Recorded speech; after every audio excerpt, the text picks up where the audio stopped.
What happened that time you saw the fury of a patient man? Not the last, but a notable one. Kid at my school was the third tallest kid in the school, but definitely the biggest. Probably 6'6", but really overweight. A little crap who had bullied loads of kids for years decided to pick on him outside of history, which was on top of the top floor of the school. This guy is barely 5 feet tall, if that, and no one liked him. Big Kid wasn't the most popular guy in school or anything, but he wasn't a bully and was well enough liked. So 5 foot is there yelling at 6'6", the usual garbage. You're a P-word, you suck D, effing scum, that kind of stuff. Everyone is painfully ignoring him. Then he actually hits him. 6'6" guy head turns slowly towards him. It's like watching a golem come to life in a movie. 5 foot is there in standard young man boxing stance. 6'6" reaches over, grabs him by his head and then his belt and lifts him up above his head as 5 foot struggles. 6'6" walks over to the spiral staircase, which goes all the way to the bottom of the school, 4 floors down. 5 foot realizes what is about to happen and just goes quiet. 6'6" throws him down the stairs.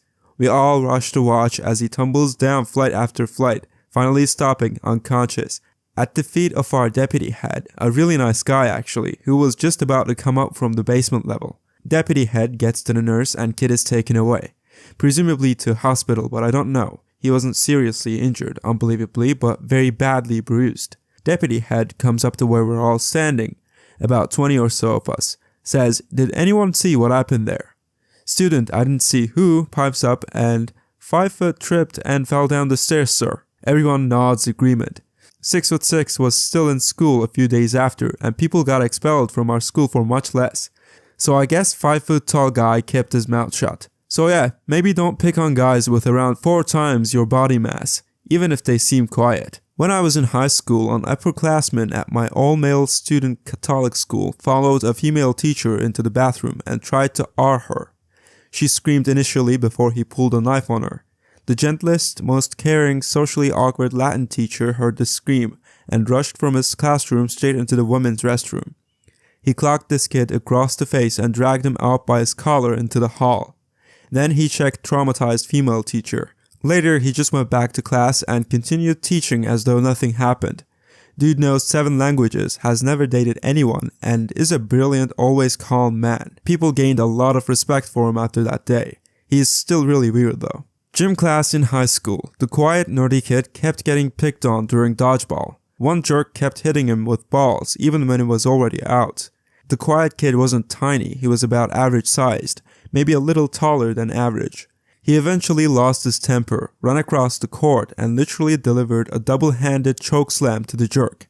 Being a bunch of teenage boys, we all lost our crap cheering for him. He got suspended for 3 days, but it was reduced to 1 day in school after a bunch of us went to principal and explained the circumstances. Back in university, one guy I knew on greeting and small talk terms, but not much more, was known as the literal rock against the waves. Childish freshmen picked on him for being retarded for ages, and he just shrugged it off. You need to imagine him as a gentle giant, 6'9"-ish, and arms as thick as my thigh, but very sweet and lovable. Hobbies included caring for shelter kitties and posting reviews for oddly specific music theory books online. I eventually became friends with him and we hung out sometimes, grabbing a coffee and such, and one day, we were avidly discussing something when 3 of the childish freshmen came by and pestered him. He informed them twice that we were currently talking and they should not disturb us, please and thank you. With foreseeable success, so he just shrugged and tried to continue our talk over their pestering. Frustrated that they did not succeed, one of them resorted to the last straw of a childish bully, and called his mother an S-word. Fun fact, his mother died when he was 14 and he never fully came to terms with it. He took a deep breath, stood up and grabbed the offender by his head, swinging him like a club at the others and kicking them into the next Tuesday, when they all were on the ground, before I and 2 others finally could pull him off, and he instantly calmed down.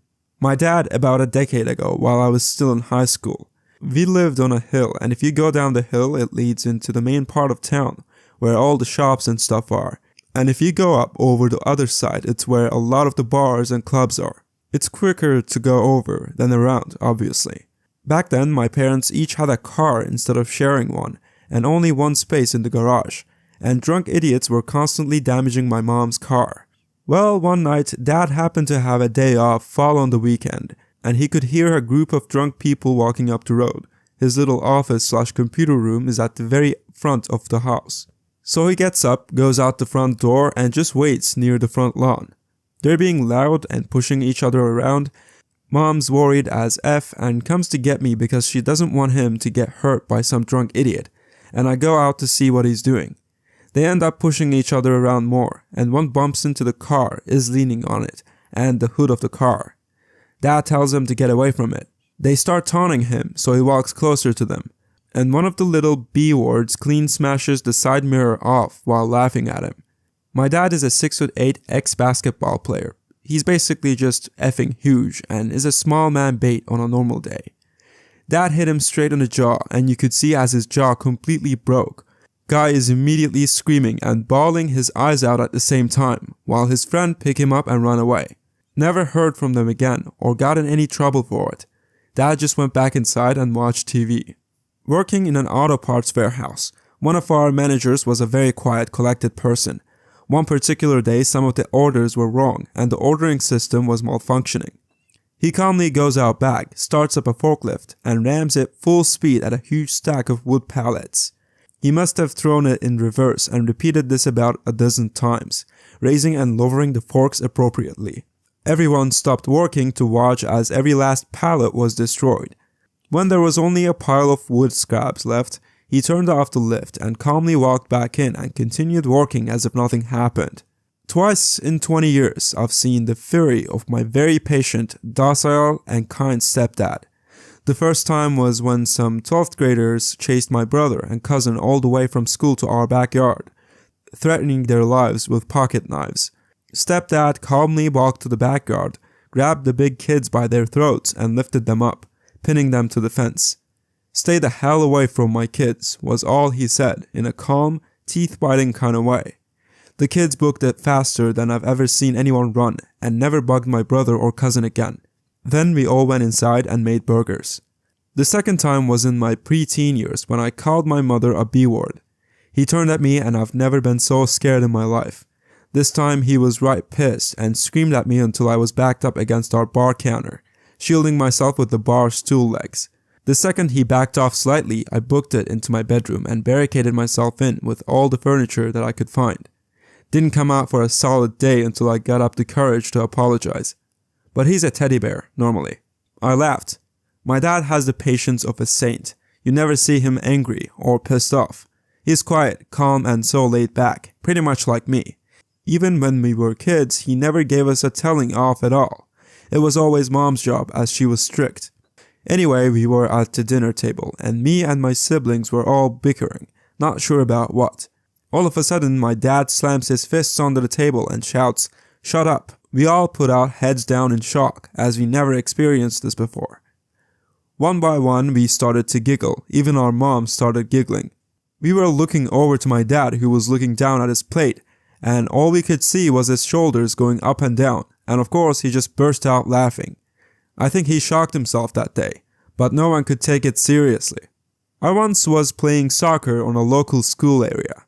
After 8 p.m. the gates are closing, so we just agreed that we were going to leave after 8 p.m. When it was like 7:59, a friend of mine kicked a ball on the roof, not on purpose, of the school.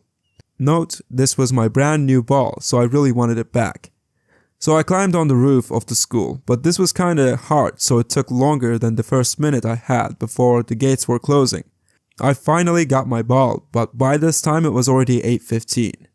That's when I spotted my local police officer. I don't know the English word.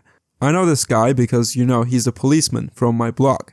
He started shouting my name that I need to get off that roof now because I was trespassing. So I panicked because a policeman was shouting at me. I climbed down the roof and the policeman told me that I was trespassing and that's against the law. I told him I just wanted my new ball and that I planned to get out of the gates by 8 p.m. But this guy was old and grumpy, so he asked for my ID card.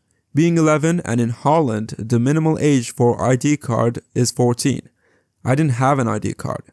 So this MF took me to the local jail. So at this point, me and 3 friends are sitting in a 2x2 jail cell. It had 144 bricks, 62 glass bricks, a metal door and a bed, no sheets. I'll never forget those numbers.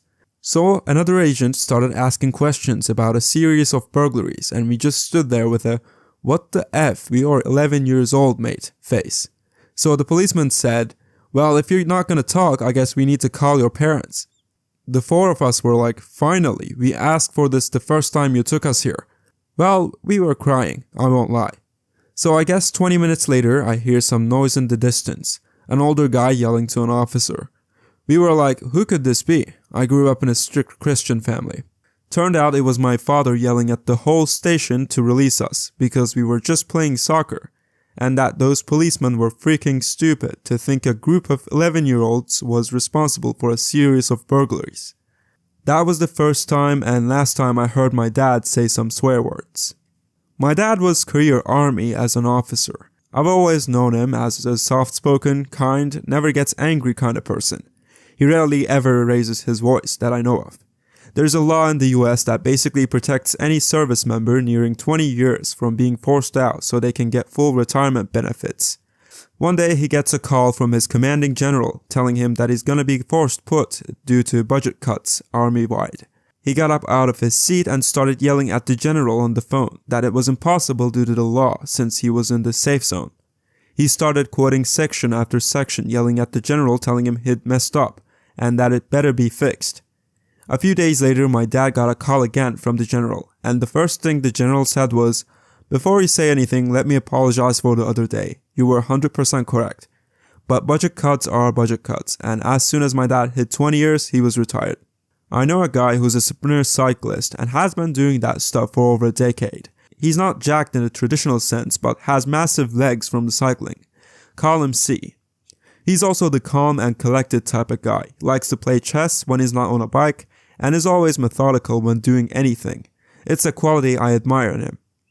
He also never gets mad at people or provokes conflict. He was out with a girlfriend and her friends one time and called me and a few other friends to hang out in the city, drink some beers and eat together. The night's going fine, we're having fun and banter ensues. When walking back home with the four of us, him, girlfriend, me and another dude, we get set on by a couple of heavy-built shady types who start to chat up his girlfriend. I'm big but hell, I was uncomfortable seeing them. So he tells them to stop bothering her over and over and over. They'd been following us for a good 5 minutes. They don't stop, and at some point one of the guys grabs the girl by the arm. Me and my friend drag him off her and form a shield of sorts between her and the two dudes. C is effing pissed.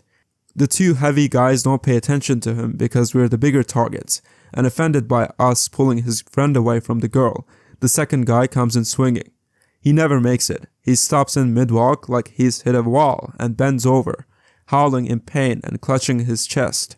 Then the second hit comes, right on his upper torso, and he falls down like a sack of sand. C is standing next to him like a hungry lion and is looking at the second guy, livid, arms wide and shaking. Opting to not piss off the small guy anymore, number 2 picks up his buddy and walks away as fast as he can.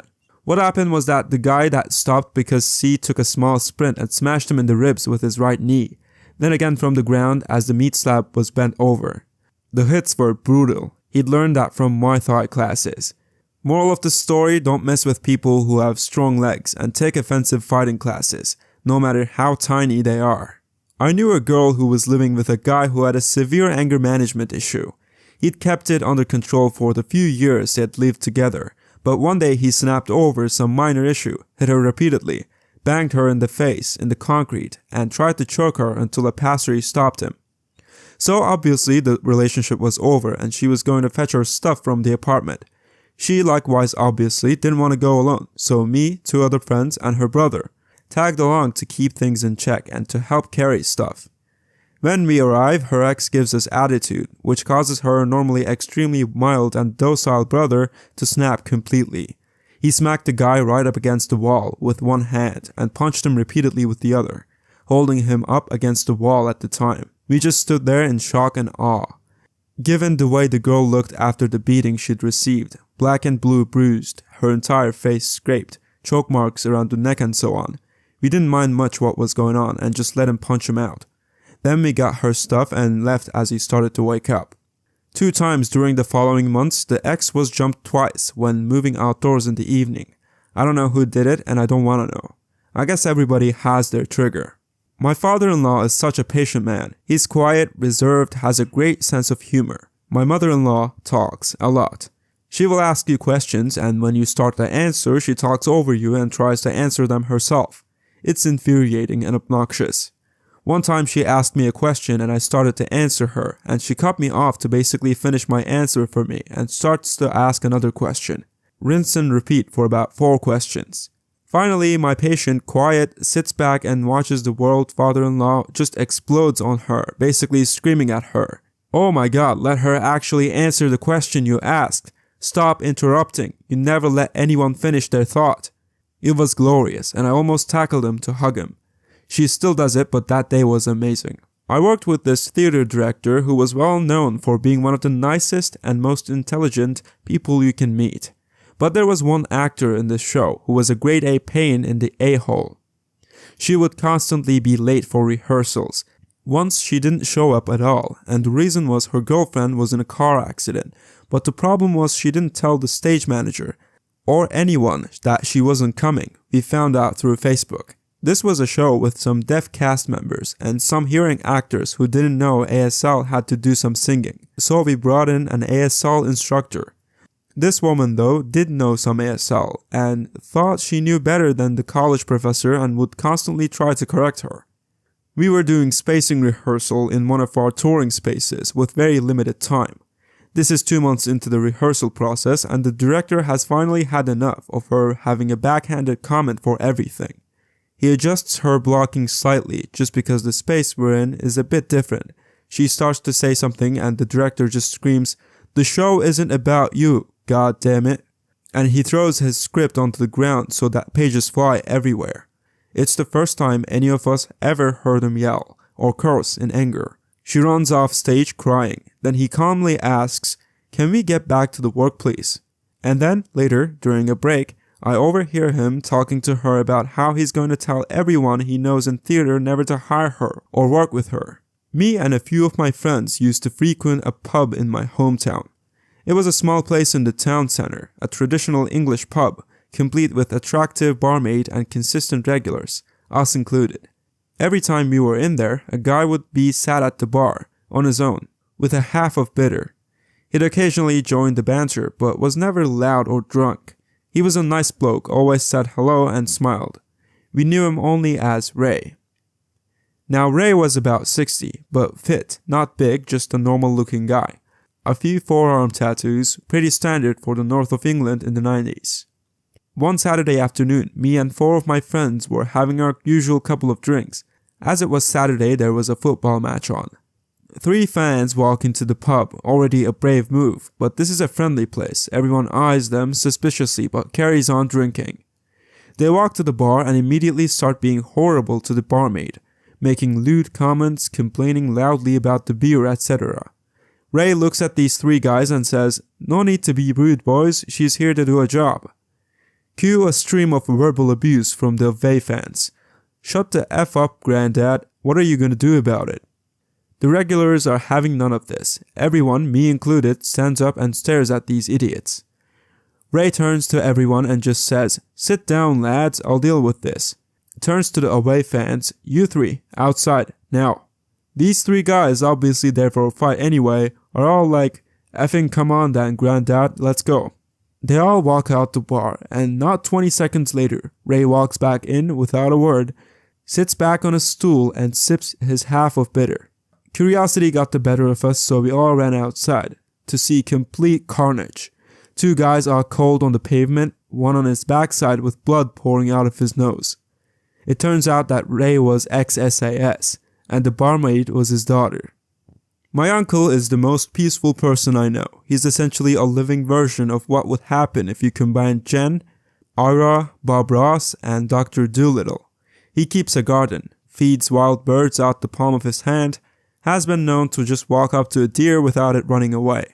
I've never heard him raise his voice except to talk to someone really far away in my entire life. He was in the military during Vietnam, not sure what branch. He never saw a combat zone. He was the guy who fixed stuff that came back from a combat zone.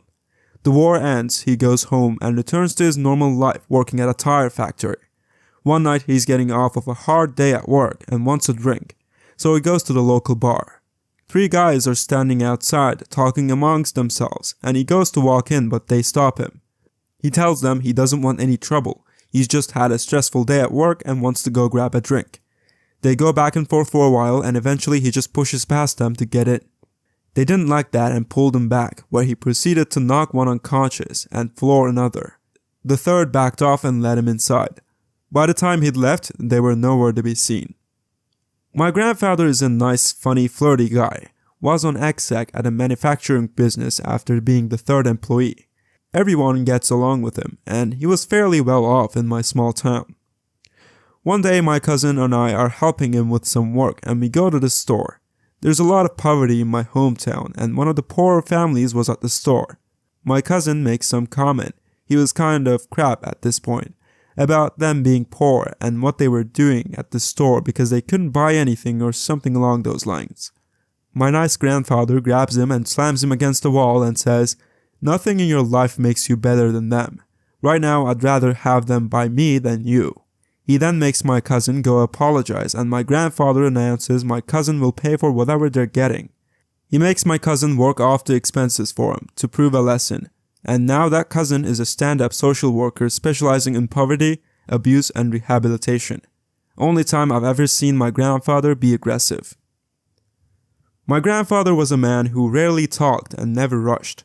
He once had a completely silent argument with my significant other. They slammed the back door at each other until they broke the window in it. That said, he was a steel worker who worked for a moving company on the weekends. He was short but built like a brick house. When I was very young, I don't remember what led up to it, but I remember my father making my grandmother cry. Then I remember my grandfather charging in like a bull, grabbing my father and pitching him across the house. My dad made the good decision and bolted as soon as he got up. That was the one and only time I saw my grandpa lose his temper.